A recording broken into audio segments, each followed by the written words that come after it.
सर्दियों के मौसम में अक्सर हम सभी के घर में बाजरे का इस्तेमाल किया जाता है।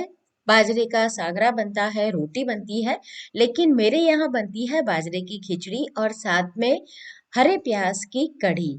तो आज ये रेसिपी आप लोगों के साथ मैं शेयर करने वाली हूँ। ऐसी नई नई रेसिपी देखने के लिए मेरे चैनल किचन क्राफ्ट रेसिपी को जरूर सब्सक्राइब करें। हेलो दोस्तों, मैं हूं हेतल और आप सभी का बहुत बहुत स्वागत है। तो चलिए आज की मज़ेदार रेसिपी बनाना शुरू करते हैं। सबसे पहले यहाँ पर मैंने ले लिया है 1 कप भर के बाजरा। जब भी आप बाजरा खरीदे मार्केट में से तो इस तरह का थोड़ा सा वो हरे कलर वाला दिखना चाहिए। थोड़ा काला जो आता है वो आप ना ले, वो पुराना होता है।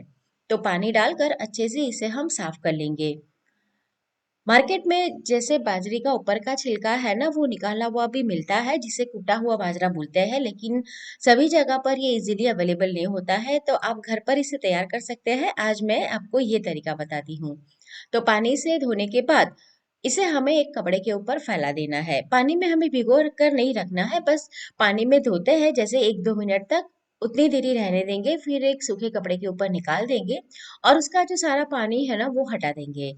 तो आप चाहे तो इसे पंखे के नीचे भी रख सकते हैं 10 से 15 मिनट के लिए। तब तक इसका जो सारा पानी है ना वो सूख जाएगा और फिर उसका ऊपर का जो छिलका है ना वो हम निकाल देंगे। अगर आप छिलका नहीं निकालते हैं तो क्या होगा कि उसमें बहुत सारी चिकनाहट होती है, तो हमारा जो खिचड़ी बनती है ना हमारी बाजरे की, वो फिर बहुत ही चिकनी बनती है। तो उसका ऊपर वाला जो छिलका है वो निकालना जरूरी है। तो मैं इसे पंखे के नीचे 10 से 15 मिनट छोड़ देती हूँ। उसके बाद हम क्या करेंगे, एक इलेक्ट्रॉनिक चॉपर लेंगे। अगर आपके पास चॉपर नहीं है तो आप मिक्सी का जार भी ले सकते हैं, लेकिन मिक्सी के जार को कंटिन्यूअस नहीं चलाना है। चालू बंद करते हुए आप चलाएंगे तो उसका ऊपर का जो छिलका है वो निकल जाएगा। लेकिन इलेक्ट्रॉनिक चॉपर है तो आप उसका ही इस्तेमाल कीजिए। उससे क्या होगा कि ऊपर का छिलका निकलेगा, लेकिन जो बाजरी का दाना है ना वो पिसेगा नहीं। मिक्सी में क्या होता है कि थोड़े बहुत दाने हैं ना वो थोड़े से पीस जाते हैं, मतलब कि उसके 1 से 2-3 टुकड़े ऐसे हो जाते हैं। तो चॉपर में ऐसा नहीं होता है। तो देखिए मैंने इसे अभी 4 से 5 बार इस तरह से चला दिया है। अब आप देखेंगे इसका जो ऊपर का छिलका है ना वो बहुत ही आसानी से अलग हो गया है। आपको चॉपर का जो जार है उसमें भी दिखाई देगा। और क्या करेंगे, एक परात के अंदर हम निकाल देंगे और फिर इसे हमें थोड़ा सा झटक लेना है, क्योंकि ये छिलका बहुत ही हल्का रहता है। तो जैसे ही आप थाली के अंदर इस तरह से मिक्स करके उसे 2 से 3 बार झटक लेंगे तो छिलका आसानी से निकल आएगा। इस तरह से छिलका निकाल कर आप ये बाजरा धूप में रख दें। अच्छे से जब ये सूख जाए तो आप पूरे साल भर तक इसे स्टोर भी कर सकते हैं, क्योंकि इसके अंदर हमने पानी से साफ किया था तो मॉइस्चर थोड़ा बहुत रह जाता है। तो धूप में रखना जरूरी है अगर आप पूरे साल इसे स्टोर करना चाहते हैं।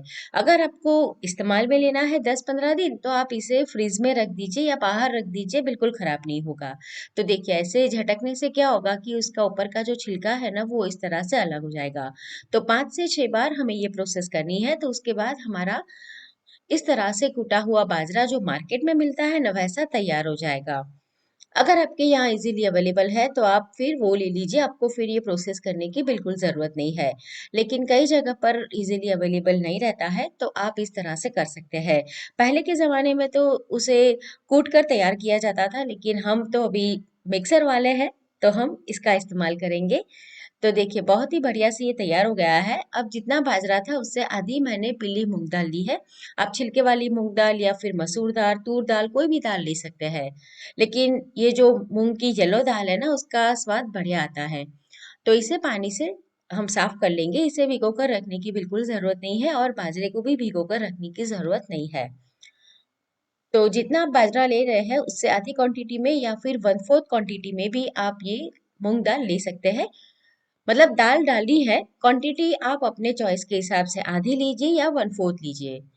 तो अब क्या करेंगे, बाजरे और जो पीली वाली मूंग दाल है उसे हम पानी के अंदर रख देंगे और तब तक हम बाकी की तैयारी करेंगे।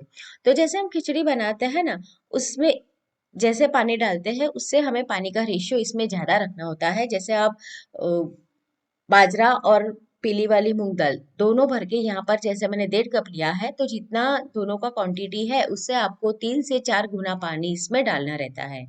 तो मैंने यहाँ 1.5 कप लिया है दोनों। तो अभी मैंने 2 कप पानी डाल दिया है, बाकी का पानी हम बाद में डालेंगे। अब यहाँ पर मैंने कुछ सब्जियां ले ली है। तो वो आप अपने पसंद के हिसाब से ले सकते हैं। ये तुअर फली के दाने हैं और ये है मटर।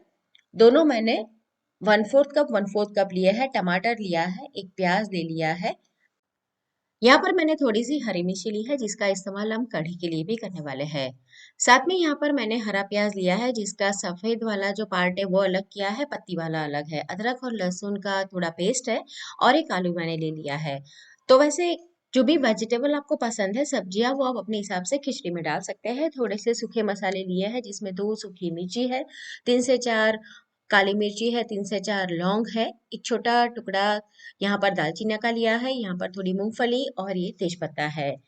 तो बस इस तरह से तैयारी करने के बाद ये जो खिचड़ी है हम कुकर में बनाएंगे।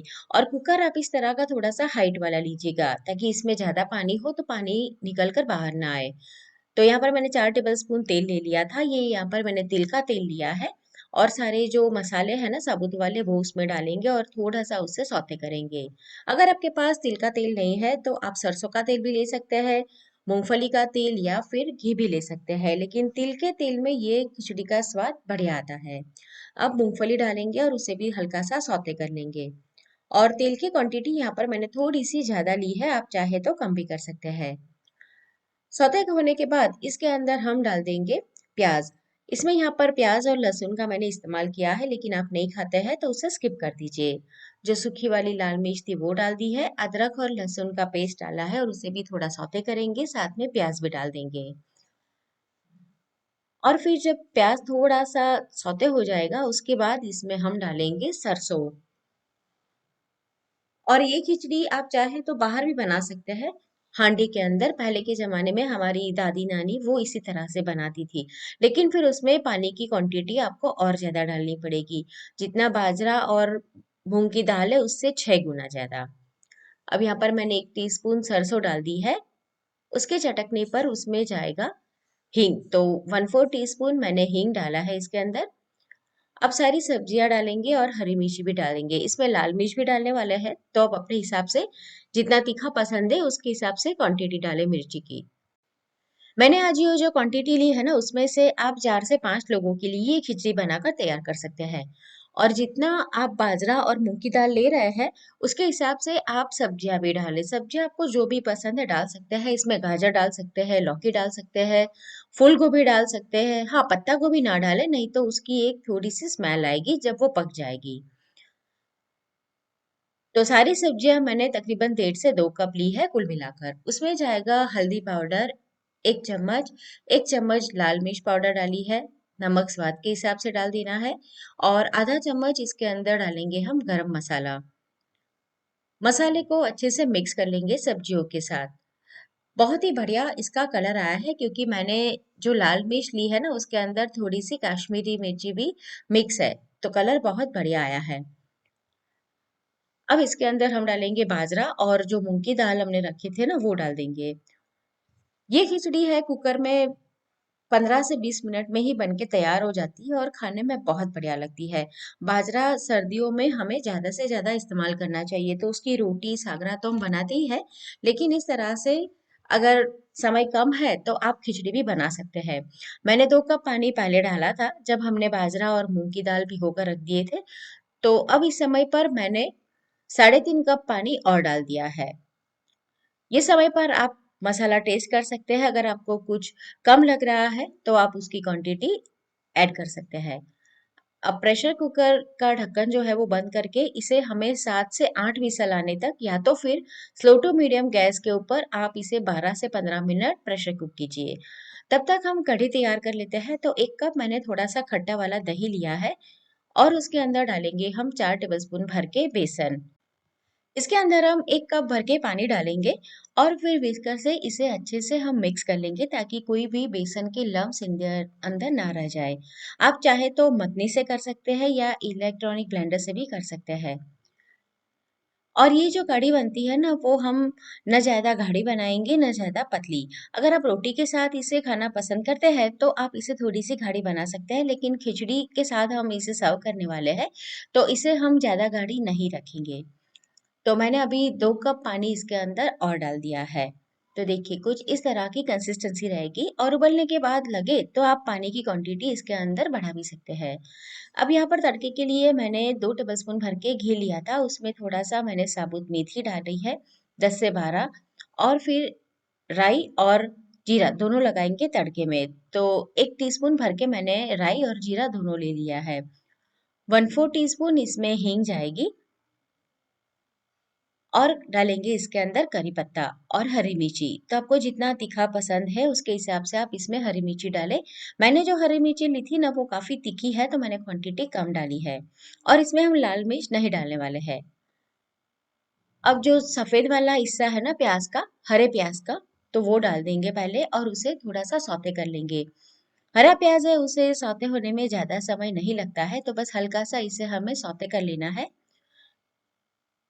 आधे से 1 मिनट के लिए। और जब ये सौते हो जाएगा तो उसके अंदर हम डाल देंगे हल्दी पाउडर।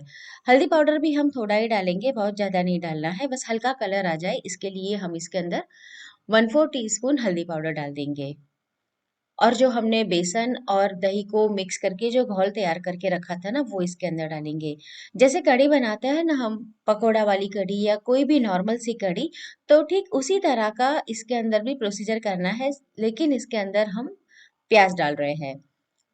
जब तक हमारा बेसन अच्छे से पक नहीं जाएगा दही के साथ, तब तक हमें इसे कंटिन्यूअस चलाते रहना है। तो गैस की फ्लेम को हम मीडियम टू हाई के बीच में रखेंगे और कंटिन्यूअस इस तरह से चलाते जाएँगे। 5 से 7 मिनट में ही हमारी जो कढ़ी है वो उबल कर तैयार हो गई है। अब इसके अंदर डाल देंगे नमक। नमक पहले से डालते हैं तो कई बार कढ़ी हमारी फट जाती है। तो नमक बेसन जब अच्छे से पक जाए उसके बाद में डालें। और जो हरा वाला हिस्सा था ना वो अब इस समय पर डाल देंगे। पहले डालेंगे ना तो क्या होगा कि वो पक जाएगा और उसका कलर थोड़ा डल हो जाएगा। तो कढ़ी जब तैयार हो जाए तब आप उसमें डालें। तो हमारी कढ़ी भी तैयार है। ठंडा होने के बाद थोड़ी-सी और ये गाढ़ी होगी। तो अभी मैं गैस बंद कर देती हूँ। आप चाहे तो इसमें अगर आपको मीठा पसंद है तो थोड़ा-सा गुड़ भी डाल सकते हैं, मैंने नहीं डाला है। अब देखिए हमारी जो खिचड़ी थी वो भी तैयार हो गई है। कुकर बंद करने के बाद जब प्रेशर अपने आप रिलीज़ हो जाए तब आप इसे ओपन करें और इसकी कंसिस्टेंसी कुछ ऐसी ही रहती है। अगर आपको इतनी लूज़ कंसिस्टेंसी नहीं चाहिए तो आप पानी की क्वांटिटी को कम कर दीजिएगा। थोड़ा-सा हरा धनिया डाल देंगे और जब ये ठंडी हो जाएगी ना तो थोड़ी-सी और ये गाढ़ी भी हो जाएगी। तो गरमा-गरम बाजरे की खिचड़ी तैयार है। आप इसके अंदर तिल का तेल डालें या घी डालकर सर्व कीजिए। तो फ्रेंड्स रेसिपी ज़रूर ट्राई करना और ऐसी नई-नई रेसिपी देखने के लिए किचन क्राफ्ट रेसिपी को सब्सक्राइब करना मत भूलना। तो फिर से मिलेंगे